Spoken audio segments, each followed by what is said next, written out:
नहीं आ रहा है तुमसे यह सब कैसे कहूँ, पर नहीं कहूँगा तो तुम तो बवाल कर दोगी, फिर बीपी हाई कर के बैठ जाओगी और खुद के और मेरे लिए टेंशन।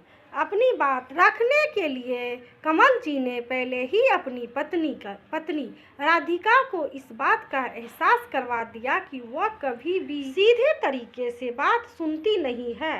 आप टेंशन मत लीजिए, वैसे भी मुझे आदत हो गई है इस सब की। आप आगे कहिए, काहे को फ़ोन किया अम्मा ने? आप इसको किसको कौन सी ज़रूरत आन पड़ी? राधिका जो अपने ससुराल वाले के हर बार के फ़ोन से समझ चुकी थी कि फिर से छोटे बेटे को आग लपेट कर अम्मा अपना दुखड़ा सुनाकर मदद की गुहार लगा चुकी है। अब शांति से सुनो राधिका, और यह बताओ करूं तो क्या करूं? कमाने वाला मैं एकलौता घर में। कमल जी लाचारी से बोले, देखो जी, ज़रूरत कभी कभी पड़े तो मदद करने से मना ना करती, पर जब देखो तब उन्हें अपनी छोड़ो उस बेटे की परवाह ज़्यादा रहती है जो कोई काम धंधा ना करता। माँ के पास रहने से ही माँ बेटा कहलाया जाता है क्या? और जो तुम मर खप कर काम करते करते खुद की तबीयत एक तरफ रख उन लोगों के एक फ़ोन पर पैसे, डॉक्टर, दवा सब में लग जाते हो, मुझे गुस्सा आता है। अपनी सेहत को नज़रअंदाज कर देते हो। उन्हें क्या पता तुम और मैं भी शारीरिक परेशानी झेल रहे हैं। उन्हें तो वे बेटा बहू बस अपनी ही फिक्र सताती है, और अब उनके बच्चों को भी देखो। चलो जो करना करो, मेरा तो उनका फ़ोन आते दिमाग खराब हो जाता। राधिका वहाँ से उठ कर जाती चली गई।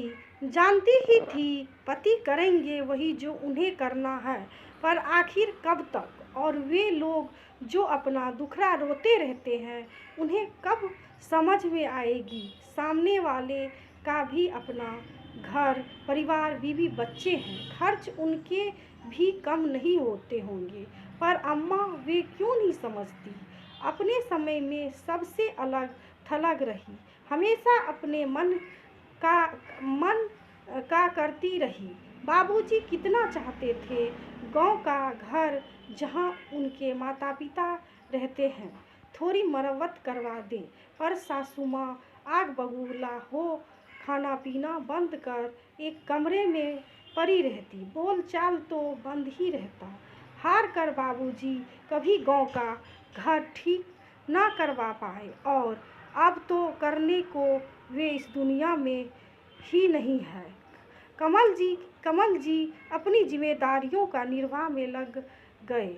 राधिका पति से इन बातों के लिए लड़ती झगड़ती टेंशन करती, पर कमल जी के कानों पर जू ना रेंगा। वे बात खत्म करने को कह देते और वे टेंशन देते हैं तो तुम कौन सा कम करती हो, तुम भी तो टेंशन दे देती हो। अचानक एक दिन कमल जी की तबीयत खराब हो गई, अस्पताल में भर्ती होना पड़ा।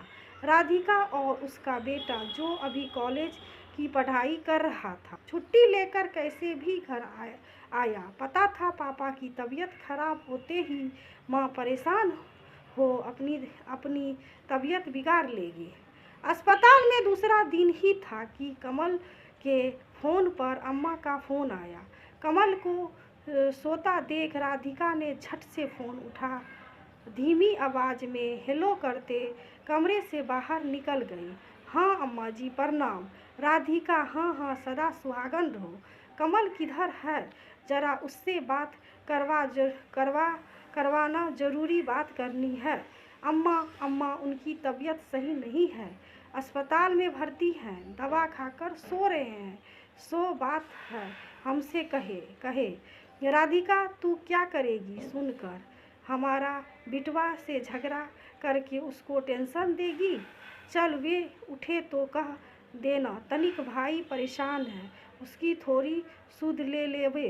अम्मा, अम्मा आपको समझ नहीं आ रहा है, कह रही हूँ यह अस्पताल में भर्ती हैं, तबीयत खराब है, पर आपको काहे इनकी परेशानी दिखेगी। आपके लाडले तो भाई साहब हैं ना, जब देखो तब उनको लेकर इनको परेशान करते रहते हैं आप लोग। आज आज अस्पताल में है तो भी आपको भाई साहब की परेशानी दिख रही है। आप लोगों से वे तो कुछ कहते ना, पर यकीन मानो वे भी परेशान हैं, पर आपसे कुछ कहते ना।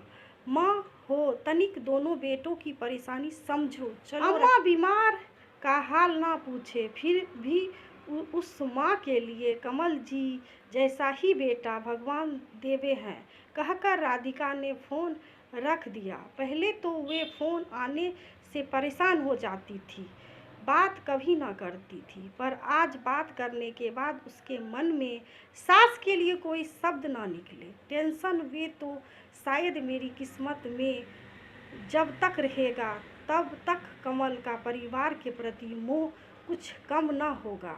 राधिका सोचते हुए कमरे में आ पति के स्वस्थ होने की कामना करने लगी।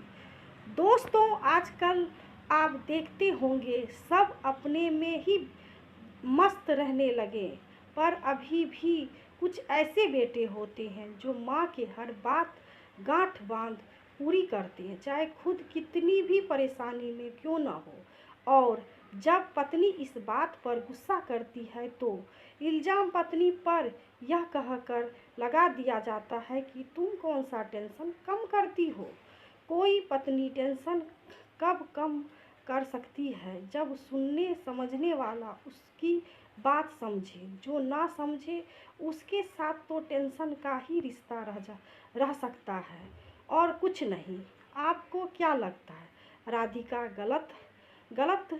दोस्तों, आप देखते होंगे सब अपने में ही मस्त रहते हैं, लेकिन अभी भी कुछ ऐसे बेटे हैं जो माँ की हर बात को लेकर पूरी तरह से परेशान रहते हैं। आपको क्या लगता है राधिका गलत सोच रही है? पुरुष परेशान दिखे तो उसे अकेला छोड़ दो, उस वक्त उसे बात करना नहीं पसंद होता है, वे अपनी परेशानी का हाल खुद ढूंढ निकालना चाहता है। ठीक इसके विपरीत महिला जब परेशान होती है तो वे चाहती है कोई उसकी परेशानी सुने, उससे बात करे। जब महिला अपनी परेशानियां सुना रही हो तो पुरुष को बस सुन लेना चाहिए, उसके समाधान का उपाय नहीं बताना चाहिए, क्योंकि उन्हें समाधान में कोई दिलचस्पी नहीं होती। वे तो सिर्फ अपनी भावनाओं व्यक्त करना चाहती है।